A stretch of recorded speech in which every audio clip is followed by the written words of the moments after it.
Movie के start में हमें बताया जाता है कि अर्थ से सारे प्लांट्स कम हो गए हैं और इसीलिए नेचुरल ऑक्सीजन भी खत्म हो गई है और अब ऑक्सीजन न होने की वजह से सारे लोग मर रहे थे। अर्थ से जिंदगी बिल्कुल खत्म हो गई थी। बस ऑस्ट्रेलिया का एक शहर ही इस सब में बच गया था क्योंकि वो आर्टिफिशियल ऑक्सीजन यूज कर रहे थे। लेकिन इस ऑक्सीजन की वजह से ह्यूमंस को बहुत ही खतरनाक डिसीज अटैक कर रही थी। और फिर हम मूवी की मेन कैरेक्टर ईथन को देखते हैं जिसकी वाइफ भी इस डिसीज का शिकार हो गई थी और ईथन अपनी वाइफ को बेस्ट क्वालिटी ऑक्सीजन देने के लिए बहुत मेहनत कर रहा था क्योंकि अब इस टाइम पर ऑक्सीजन के लिए भी पे करना पड़ता था। और ऑस्ट्रेलिया में ये लोग जो बचे हुए हैं वो एक खास कारपोरेशन की वजह से बचे हुए हैं क्योंकि वो कारपोरेशन आर्टिफिशियल ऑक्सीजन बनाती है। और अब हम देखते हैं कि ईथन को रेजिना ने अपने ऑफिस बुलाया है।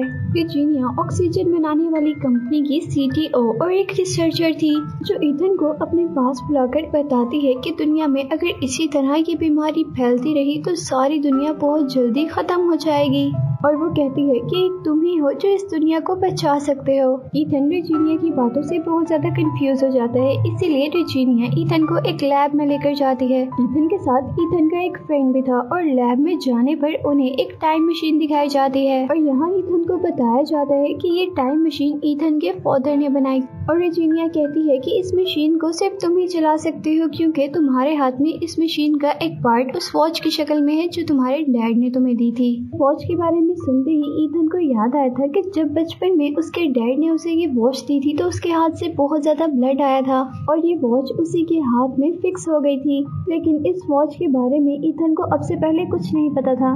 और अब ईथन को बताया जाता है कि इस टाइम मशीन से एक मैसेज रिसीव हुआ है जो कि फ्यूचर से आया है और मैसेज में तुम्हें 400 साल आगे भेजने यानी फ्यूचर में भेजने की बात हो रही है। और यहाँ लैब के डॉक्टर ईथन को ये भी बताते हैं कि हमें पता चला है कि अब से 400 साल बाद ये दुनिया दोबारा पहले जैसी हो गई है, यानी वहाँ प्लांट्स और ऑक्सीजन है और वहाँ का क्लाइमेट भी बिल्कुल नॉर्मल है, यानी वहाँ का एनवायरनमेंट अब दोबारा इंसानों के रहने के काबिल है। और वो कहते हैं कि तुम्हें तुम्हारे फादर की एक्सपेरिमेंट के अकॉर्डिंग वहाँ जाना है और वहाँ से ऑक्सीजन और प्लांट को कलेक्ट करके यहाँ तक लाना है, यानी तुम फ्यूचर से ऑक्सीजन और प्लांट को कलेक्ट करके पास्ट में भेजोगे जिससे हम यहाँ पर दोबारा लाइफ स्टेबल कर लेंगे। ईथन को लग रहा था कि सब लोग मिलकर ईथन के साथ कोई गेम खेल रहे हैं और अगर ऐसी कोई सिचुएशन सच में है भी तो ईथन नहीं जाना चाहता था क्योंकि उसकी वाइफ बीमार थी। लेकिन साइंटिस्ट को लगता था कि अगर सच में ईथन वहाँ फ्यूचर में चला जाए तो वो इस वर्ल्ड को ठीक कर सकते हैं। और इसके बाद हम देखते हैं कि ईथन अब अपने फ्रेंड जूड के साथ है जो उसे फ्यूचर में जाने के लिए मना रहा है। लेकिन ईथन नहीं जाना चाहता था क्योंकि वो अपने फादर जैसा नहीं बन सकता था जो अपने प्रोजेक्ट के लिए अपनी फैमिली यानी ईथन और उसकी मदर को छोड़कर चले गए थे। और फिर ईथन की मदर के डेथ के बाद से ही जूड ने एक बड़े भाई की तरह ईथन का ख्याल रखा था। ईथन अपने फादर की तरह अपनी वाइफ को छोड़कर नहीं जाना चाहता था, लेकिन जूड उसे समझाता है कि तुम्हारी वाइफ बीमार है और उसे ठीक करने का सिर्फ एक यही तरीका है कि तुम फ्यूचर में जाकर प्लांट्स को यहाँ तक लेकर आओ जिससे यहाँ का एनवायरनमेंट दोबारा ठीक हो जाएगा और तुम्हारी वाइफ भी ठीक हो जाएगी। और घर जाने पर जब ईथन ये सारी बातें अपनी वाइफ के साथ शेयर करता है तो वो भी उसे फ्यूचर में जाने के लिए इंसिस्ट करती है, हालांकि वो नहीं चाहती थी कि ईथन फ्यूचर में जाए, लेकिन वो फिर भी सभी लोगों के लिए ये सब करना चाहती थी। अब नेक्स्ट मॉर्निंग बहुत ज्यादा सोचने के बाद ईथन रेजिना के पास जाता है, उसे कहता है कि मैं जाने के लिए तैयार हूँ लेकिन मेरी एक शर्त है कि अगर आप लोग को क्योर मिल गया तो आप लोग सबसे पहले मेरी वाइफ को ठीक करोगे। और अब ये बात रेजिना मान जाती है और इसके बाद ईथन के फ्यूचर में जाने की तैयारी होना शुरू हो जाती है, जहाँ लैब में ईथन को एक सूट दिया जाता है जो उसे मशीन में जाने से पहले पहनना था। और इस सब के बाद ईथन जब उन लोगों से आगे का प्लान पूछता है तो उनके पास कोई आंसर नहीं था। उनको इस बात का नहीं पता था कि ईथन को फ्यूचर में कौन मिलेगा या वो वापस कैसे आएगा। यहाँ तक कि उनको ये भी बिलीव नहीं था कि ईथन उन प्लांट्स को यहाँ तक ला पाएगा भी कि नहीं। लेकिन अब तो ईथन को जाना ही था और इसके बाद ईथन को एक डिवाइस दी जाती है ईथन को पास्ट से कनेक्टेड रखेगी।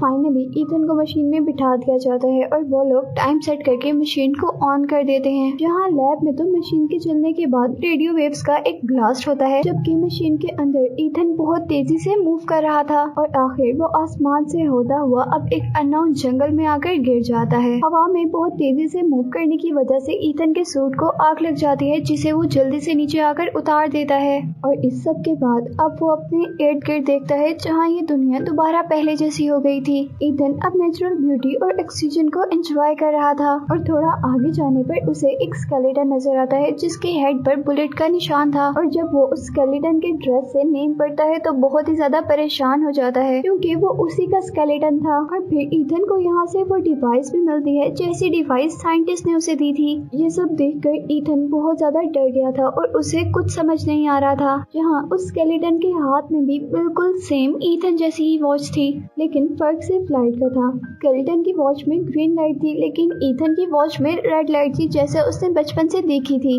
और ये चीज उसे थोड़ा सा कंफ्यूज कर गई थी। यहाँ ये सब देखते हुए रात हो जाती है और ईथन रात गुजारने के लिए फायर बनाता है और कुछ बेरीज को ऐसा फूड यूज करता है, लेकिन ये बेरीज पॉइजनस थी जिसकी वजह से ईथन की तबीयत खराब हो जाती है और ईथन बेहोश हो जाता है। और ईथन की तबीयत के बारे में उस डिवाइस की हेल्प से लैब में पता चल जाता है। अब जब ईथन होश में आता है तो उसके पास उसका फ्रेंड जूड था जिसे ईथन को बचाने के लिए पास्ट में भेजा गया था ताकि वो अपना मिशन पूरा कर सके। कुछ देर बाद ईथन और जूड को कुछ आगे जाने पर एक डोर नजर आता है और अब हम देखते हैं कि ईथन का स्केलेटन जो हमने पहले देखा था वो अब इस डोर के आगे था। से हम अंदाजा लगा सकते हैं कि पास्ट में जरूर कुछ चेंज हुआ था। लेकिन उसी दौरान वहाँ से एक स्कैनर निकल कर आता है और ईथन की आई को स्कैन करके वहाँ का डोर ओपन हो जाता है और उस डोर के अंदर जाने पर उन्हें पता चलता है कि ये वही लैब है जहाँ से उन्होंने स्टार्ट किया था। जूड ये सब कुछ देखकर बहुत ज्यादा एक्साइटेड हो गया था क्योंकि अब उनके सामने टाइम मशीन थी जिसकी हेल्प से वो दोबारा पास्ट में जा सकते थे। लेकिन उनको टाइम मशीन के ऊपर एक टाइमर मिलता है जिससे उनको पता चल जाता है कि ये लैब रीएक्टिवेट होने के 4 घंटे बाद खत्म हो जाएगी। और इस सिस्टम को इसलिए डिजाइन किया गया था ताकि कोई इस सिस्टम का गलत फायदा ना उठा सके। यहाँ ईथन एक होलोग्राम ऑन करता है जहाँ उसके फादर ने इस प्रोजेक्ट की डिटेल्स बताई हुई थी और अब उन्हें जल्दी जल्दी अपना काम करना था, यानी ऑक्सीजन और प्लांट्स को कलेक्ट करके वापस जाना था। लेकिन जब वो देखते हैं कि ऑक्सीजन कलेक्टर यानी वो मशीन जो ऑक्सीजन को कलेक्ट करेगी वो खराब है तो वो लोग बहुत ज्यादा परेशान हो जाते हैं।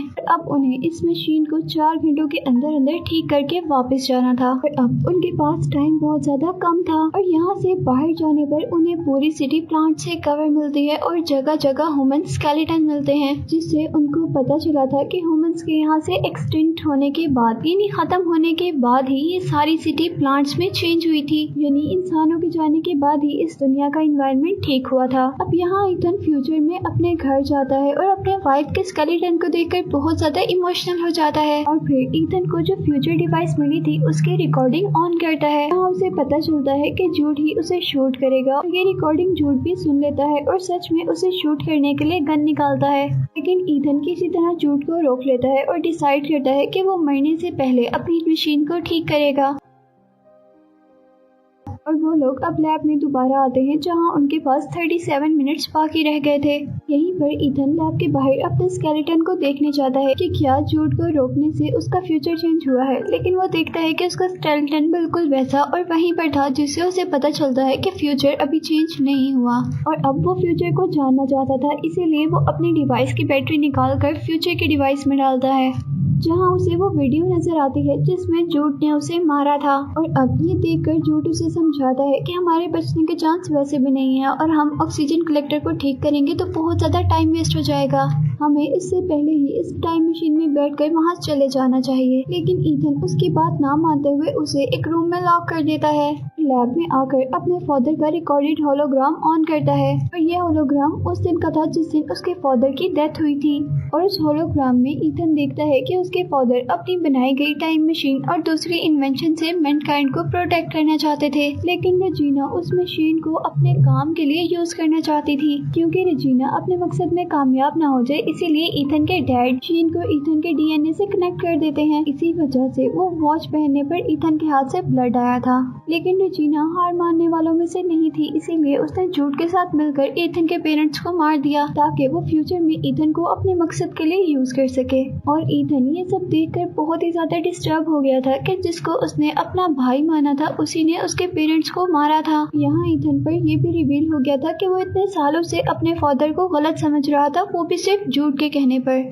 और अब ईथन रेजिना को अपने मकसद में कामयाब होने नहीं देना चाहता था, इसीलिए वो टाइम मशीन को डिस्ट्रॉय करने वाला था। लेकिन तभी जूड आकर उसे रोक देता है और जूड उसे बताता है कि रेजिना ने मुझे इसलिए भेजा है कि जब ईथन वो डिफेक्ट ठीक कर रहा हो तो मैं ईथन को मार दूं। लेकिन जूड भी ईथन को अपने भाई की तरह ही समझता था, इसीलिए वो ईथन को मारने से पहले ही अपने आप को शूट कर देता है। और अब वो अपने फादर का मकसद पूरा करने के लिए काम कर रहा था। जिसके बाद वो बहुत जल्दी से ही ऑक्सीजन कलेक्टर को भी ठीक कर देता है और सारे एक्सटेंडेड प्लांट भी टाइम मशीन में रखकर पास्ट में भेज देता है।